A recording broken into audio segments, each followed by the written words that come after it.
Olá, sejam bem-vindos a mais um vídeo. Nesse vídeo, então, nós vamos fazer a exploração do arquivo netcdf, que é o arquivo que a gente baixa do SWOT.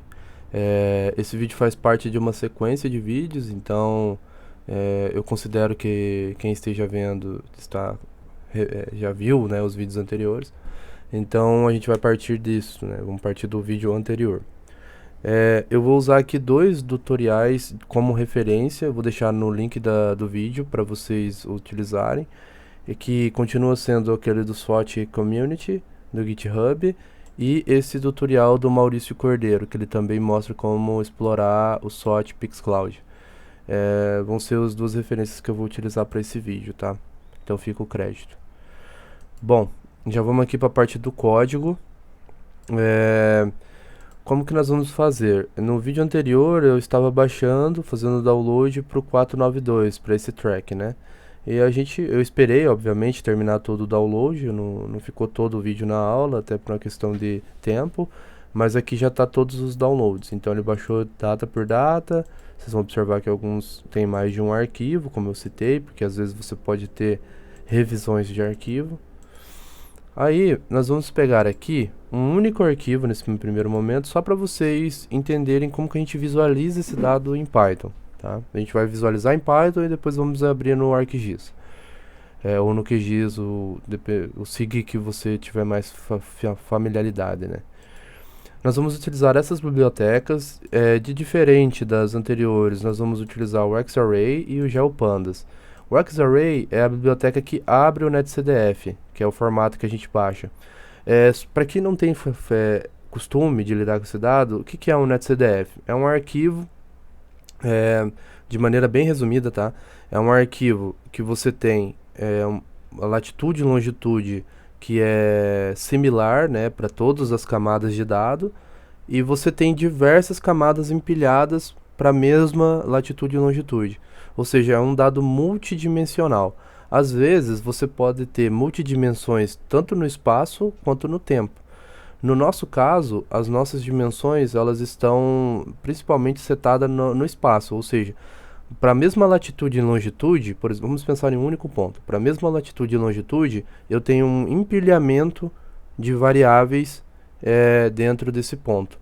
Ou seja, quando eu abro ele aqui, para quem está acostumado com dado raster, você tem um arquivo GeoTIFF, você abre ele e ele vai ter as bandas, né? Às vezes vai ter uma banda lá, o RGB, vai ter o NIR, enfim, vai ter outras bandas.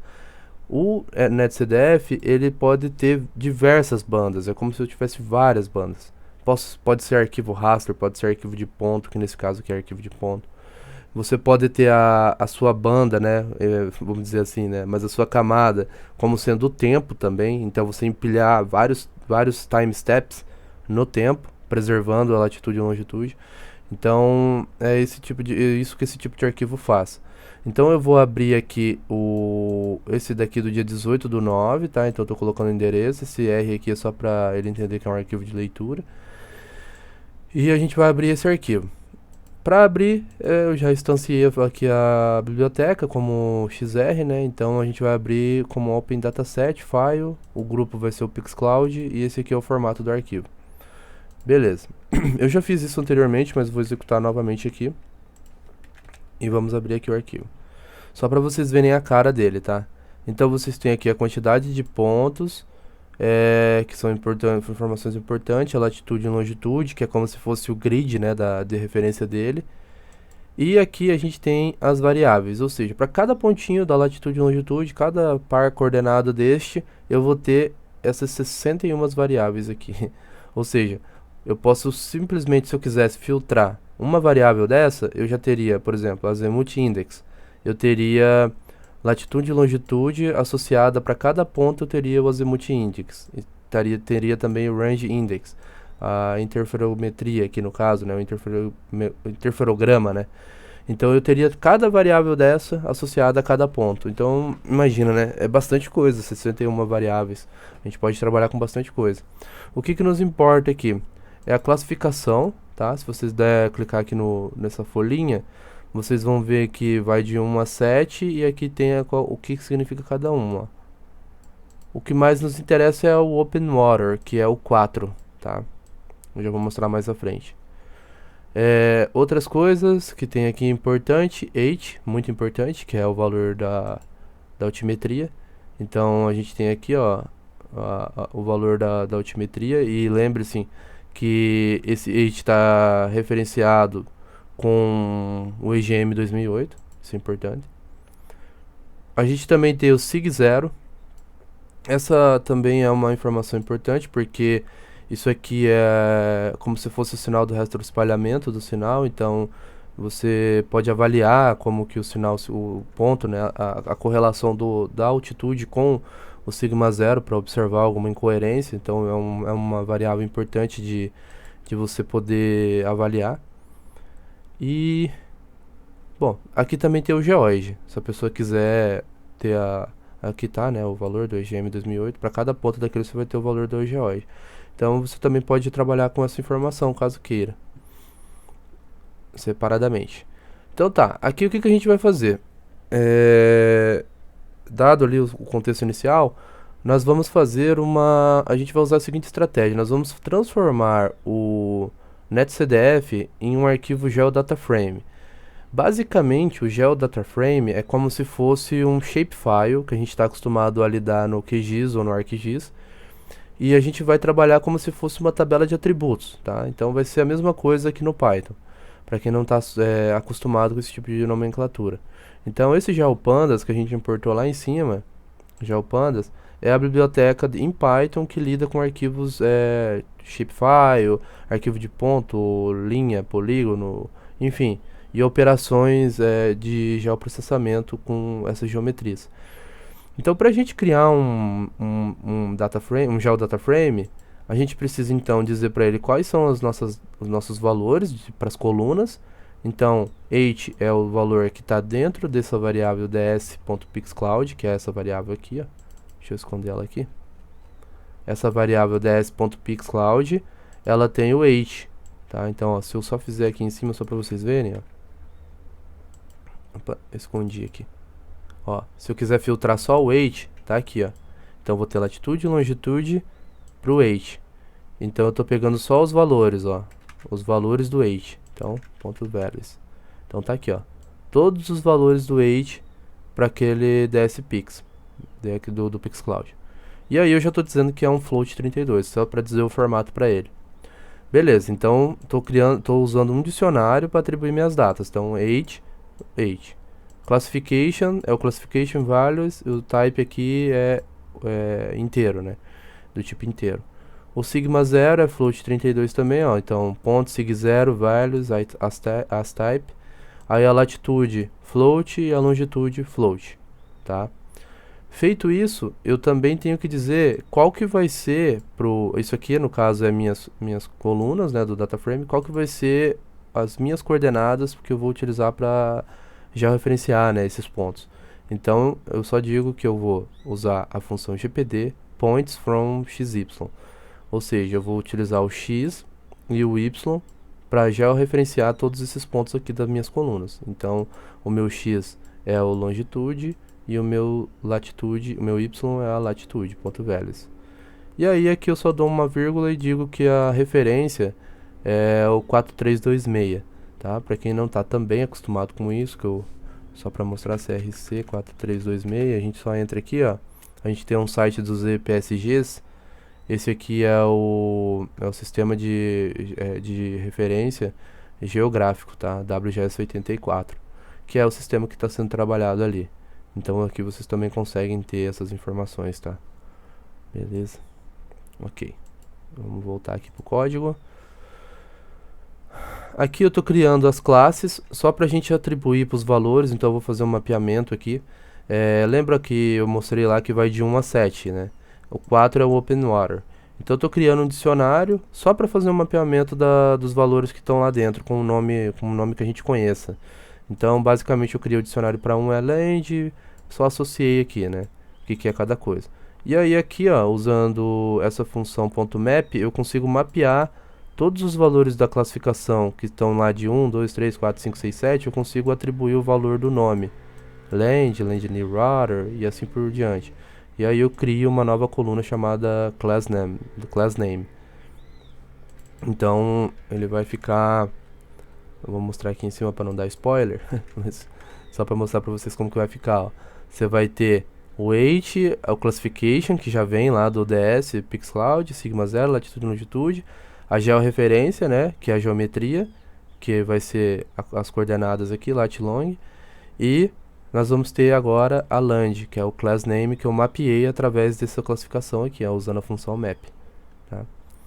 Beleza, e aqui eu só estou falando para ele como que eu quero que ele mostre as cores de cada ponto dentro da minha plotagem. Daí eu vou usar aqui o matplotlib, vou dar um ponto sample só para usar 300 mil pontos, não vou usar mais que isso. Tem mais de 1 milhão de pontos, mas a gente vai usar aqui só 300, vocês podem diminuir, vai depender de como que é o computador de vocês. Se vocês verem que está demorando muito, vocês querem ter uma visualização rápida, diminui esse número, que daí ele vai fazer um resample dentro do Data Frame para tentar mostrar para vocês os dados, para vocês terem uma noção de como é que ele está se comportando. Então, de todos os pontos eu estou pegando só 300 mil. E aí eu vou fazer a plotagem, o meu marcador vai ser ponto, o tamanho do marcador vai ser 0.1. O que eu quero usar para classificar os meus pontos é a class name. Então, lembra que eu mapeei aqui para cada um? Então eu quero usar a coluna class name para diferenciar as cores dos meus pontos. E para cada uma dessas class name, eu vou usar essa custom color que é aqui, ó. Então a gente vai ter para cada uma dessas aqui, ó, a associação da cor para esses valores. Então, por exemplo,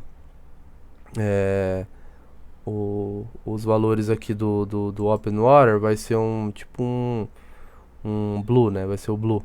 E assim por diante. E aí, aqui eu só estou dizendo que eu vou colocar o título como o nome do file que a gente importou lá em cima, o file. Eu vou pegar só esse nome aqui, ó, tá? Para colocar no título. Então, OS patch base name eu pego só o nome do endereço completo. E aí a gente vai executar aqui. Até pra gente ver o tempo aqui que vai levar juntos no meu computador. Para 300 mil pontos.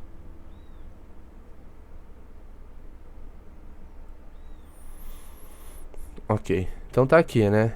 Lembre-se, né, que a gente estava trabalhando com uma área, vou até mostrar aqui no ArcGIS, desses dois reservatórios, né?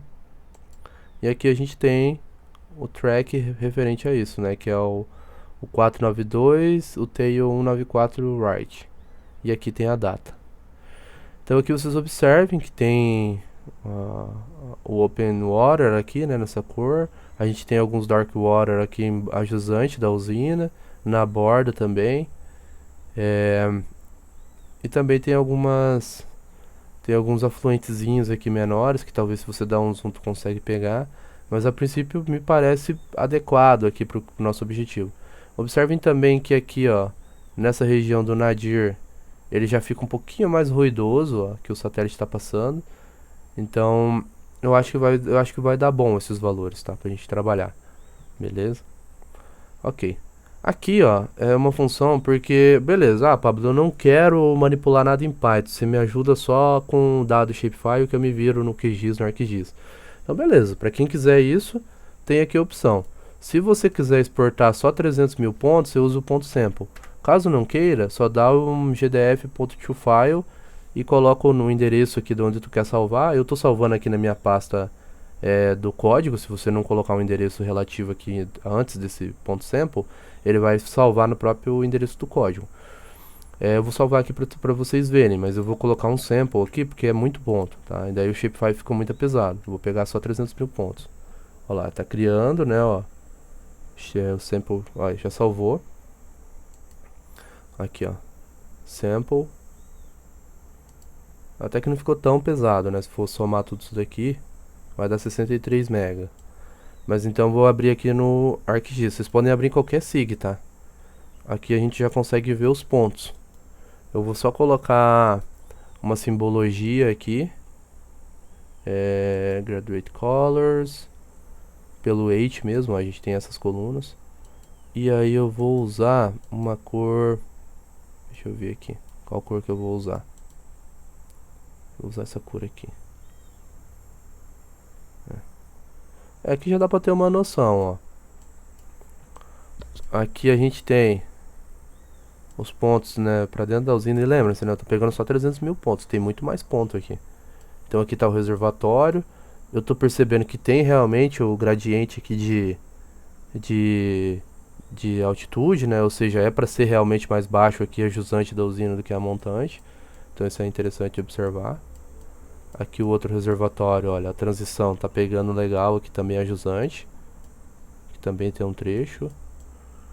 Então pode ser que eu consiga até ter a queda, né? A queda da usina, pegando um polígono aqui, outro aqui. A gente pode tentar fazer isso também no vídeo pra ver. Quem sabe, né? Talvez seja possível. Beleza, então aqui eu já consigo ter uma noção. E aí aqui vocês podem trabalhar do jeito que vocês querem, ó. Aqui como que ficou legal. Até pra 300 mil pontos teve muito ponto. Então ficou bem bacana, tá? Então vocês conseguem observar por aqui e por aqui. Aqui, ó, é só um código para vocês verem a distribuição dos pixels, tá? Isso é bem tranquilo de fazer em qualquer... Você pode fazer isso até no Excel se quiserem.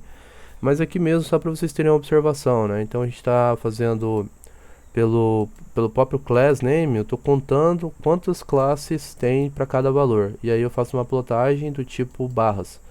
E aí a gente consegue ver aqui, ó, quantos pontos eu tenho para cada classe. Então, segundo na classificação aqui tem 1 milhão e poucos de pontos para o Open Water, mais de 2 milhões, quase 2 milhões e meio aqui de land que ele classificou. Então a gente consegue fazer isso. Aqui, ó, vamos supor que você queira exportar só o land, só o Open Water, por exemplo, tá? Ah, não quero trabalhar com outros valores, só quero o Open Water. Então você pode fazer essa filtragem, tá? Bem simples, mas eu acho que ajuda. Que daí você vai filtrar só o class name no Open Water. E aí você pode também aqui dar um to file e aí colocar open water.shape. Vou fazer isso aqui agora ao vivo. Já criou lá, né? Vamos esperar ele terminar.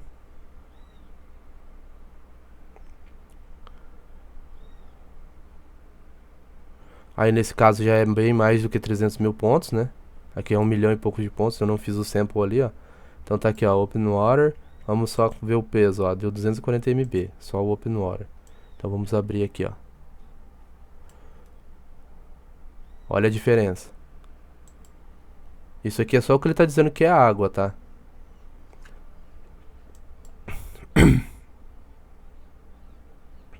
É muito ponto. É muito ponto mesmo. Vamos ver aqui.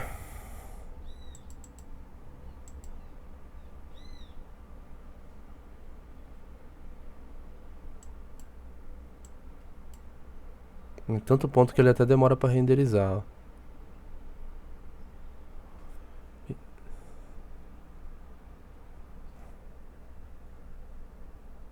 Então tem que ter esse cuidado também pra não exagerar. Legal, né? Então a gente já tem aqui, né? Aqui provavelmente, pelo que eu vi ali, vamos ver o que, que ele tá classificando esses pontos de jusante. Tá como 4 também. Provavelmente ele só não renderizou ali. Vamos ver. 4 também. Eu não sei se vocês perceberam, mas aqui ele não. Quando eu tentei abrir, ele não mostrou jusante. Mas eu acho que é porque tem muito ponto. Bom, por esse vídeo então é só. Agradeço mais uma vez a todos e espero na próxima. Até!